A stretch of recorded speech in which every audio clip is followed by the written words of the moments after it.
ito ay hindi aksidente. Ito ay pinahintulot, tinakda, ginusto ng Allah subhanahu wa ta'ala. Nais kong ibahagi sa inyo sa maikling minuto lamang ang kagandahan ng relihiyong Islam. Ang Islam ay hinango sa salitang salam ng ibig sabihin ay kapayapaan. Total submission and obedience to the will of God, Allah. Ganap na pagsunod, pagsuko sa utos at batas ng Allah. Sabi ng Allah subhanahu wa ta'ala sa kanyang maluwalhating banal na Quran, Al-yawma akmaltu lakum dinakum wa atmamtu alaykum ni'mati wa raditu lakumul Islam madina. This day I have perfected your religion for you, completed my favor upon you, and have chosen Islam as your religion. Ayon sa sinabi ko kanina, ang Islam, ito po ang ibig sabihin ay kapayapaan, peace, total submission and obedience to the will of God, Allah. Ano yung ating mga nakikitang iba't ibang relihiyon na ating nalalaman? Totoo po yan, sapagkat iyan ay man-made. Gawa-gawa lamang ng tao. Halimbawa, Rizalista, hinango sa pangalan ng si Rizal. Budismo, hinango sa pangalan ni Buddha. Kristyanismo, hinango sa pangalan ni Jesucristo. Pero sinong propeta, sinong mga sahaba, disipulo, ang nagsabi na gumawa tayo ng relihiyon maliban sa Islam? Hindi nila ito gagawin sapagkat sinabi ng Allah sa kanyang maluwalhating banal na Quran, sa kanyang salita, وَمَنْ يَبْتَغِي غَيْرَ الْإِسْلَامِ دِينًا فَلَنْ يُقْبَلَ مِنْهُ وَهُوَ فِي الْآخِرَةِ مِنَ الْخَاسِرِينَ. Whosoever desire a religion other than Islam, it will never be accepted of him, and in thereafter he will be one of the loser. Sino mang magnais ng ibang relihiyon o gumawa ng ibang relihiyon maliban sa Islam, ito ay hindi tatanggapin mula sa kanya, at sa kabilang buhay siya ay kabilang sa mga talunan. Nais kong ibahagi sa inyo na lahat tayo ay makakatikim, makakaranas ng kamatayan. Sinabi ng Allah subhanahu wa ta'ala, kullu nafsin dha'iqatul maut. Lahat ng may buhay makakatikim, makakaranas ng kamatayan. Inna lillahi wa inna ilaihi raji'un.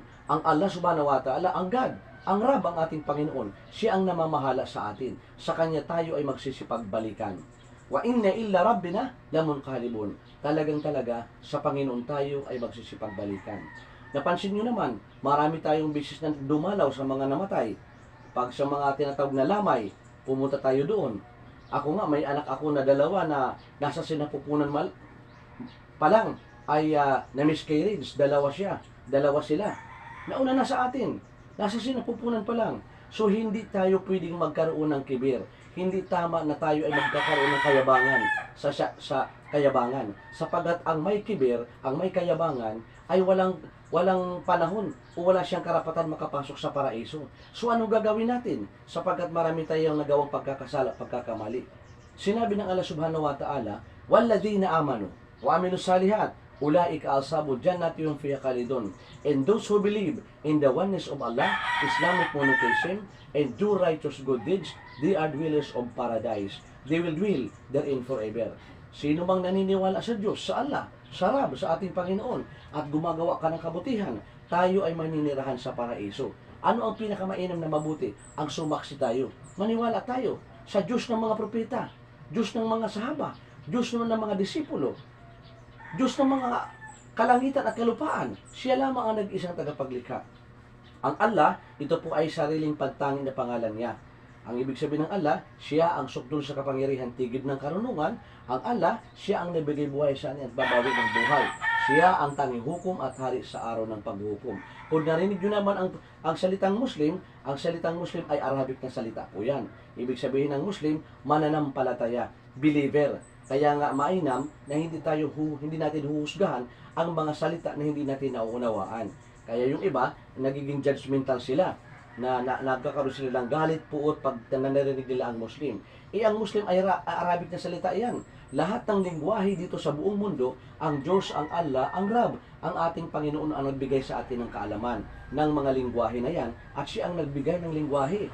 Kaya ang Muslim ay salitang Arabic, na ang ibig sabihin ay naniniwala sa nag-iisang tagapaglikha. Hindi sila perpekto, katulad natin. Hindi sila perpekto. Kaya kailangan, nasabi ng Allah, gusto ko ang palagi ang nagbabalik loob sa Kanya. Sabi ng Allah subhanahu wa ta'ala, Fadkuruni adkurkum waskuruli wala takfurun. Therefore remember me and I will remember you. Be grateful to me for my countless favors on you and do not be ungrateful. magkaroon tayo ng damdaming mapagpasalamat sa lumikha. Sapagkat ang mga araw na ito ay bago. Kahapon ay lumipas na. Mamaya bukas hindi natin alam mangyayari. Ang araw na ito ay bago na binigay ng Diyos sa atin na tayo ay nagkakausap patungkol sa kaluwalhatian, kadakilaan at kapurihan sa Allah Subhanahu wa Ta'ala. Tayo ay pinahintulutan mabuhay mula sa pagtulog. Marami ng mga tao ngayon na krinik-krimit, sinusunog. Marami ng mga tao ngayon pinaglalamayan. Nasa ospital, naka-pressure na sila at sila ay dadamitan ng ataol. Sino ang susunod na mamamatay papanaw? Ang mga nabubuhay. Sapagkat sinabi ng Allah, lahat ng may buhay, makakatikim, makakaranas ng kamatayan. Ngayon, nais ko, bago tayo maghiwa-hiwalay, nais ko sa inyo ibahagi na kung paano ba tayo magkakaroon ng kasiguraduhan ng kaligtasan ng ating kaluluwa. Simple lang. Kung anong sinabi ng mga propeta, sabihin natin. Kung anong ginawa nila, gawin natin. Lahat ng mga propeta at sahaba, mga disipulo, mga mananampalataya, sila'y sumasaksi. Naniwala na walang ibang Diyos maliban sa Allah. Simple lang naman, sasabihin mo ito mula sa kaibuturan ng iyong puso. Sinabi ni Propeta Muhammad sallallahu alaihi wasallam, ang sino man sa inyo ang magsabi ng la ilaha illallah, walang ibang Diyos maliban sa Allah, mula sa kaibuturan ng inyong puso, sa awat habag ng Allah, makakamtan natin ang kasiguraduhan ng kaligtasan ng ating kaluluwa. Sapagkat kinagigiliwan ng Diyos ng Allah ang nagpalagi at nagbabalik loob sa Kanya. Kaya nais ko na kung halimbawa kayo ay may mga cellphone, pag-aralan niyo ang Islam. Pag-aralan niyo kung paano ang pagsamba. Ang pagsamba, malalaman natin sa mga hadith, libro ng Propeta Muhammad, yung hadith, kung paano ang pagsamba. Kailangan malaman natin na kaya tayo nabubuhay sa mundong ito. Sinabi ng Allah Subhanahu wa Ta'ala, wa ma khalaqtul jinna wal insa illa liya'budun. Nilikha lamang ang mga jin, yung hindi nakikita, yung mga engkanto, nilikha sila at tayong mga tao upang sambahin lamang ang nag-iisang tagapaglikha, ang Allah. Ibig sabihin, magpasalamat tayo na tayo ay pinahintulutan magising. Darating ang panahon, tayo ay makakatikim ng kamatayan. Sinabi ng Allah Subhanahu wa Ta'ala, Inna Allaha indahu ilmu sati wa yunazzilul ghaiza wa ya'lamu fil arham wa ma tadri nafsun mada taksibu gada wa ma tadri nafsun bi aya ardin tamut. Ibig sabihin, Inna Allaha alimun qadir. Ibig sabihin, truly Allah with Him alone is the knowledge of the hour. He sends down the rain. He knows which is in the wombs. And no person knows what he will earn tomorrow. And no person knows in what land he will die. Verily, Allah is all-knowing, all-aware of things.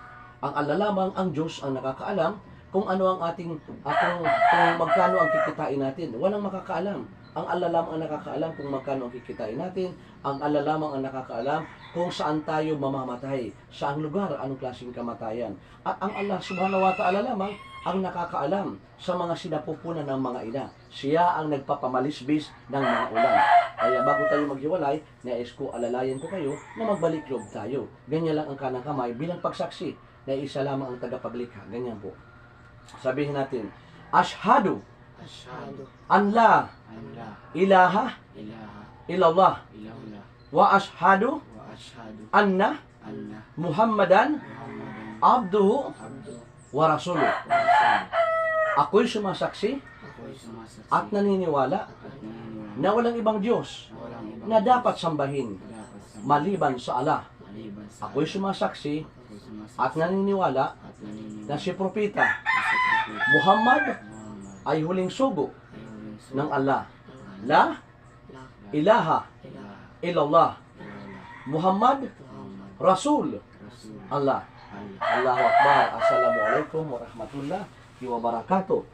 Kaya binabati kita bilang isang kapatid sa pananampalataya. Ang kapayapaan ng Allah ay sumainyo. Assalamualaikum warahmatullahi ta'ala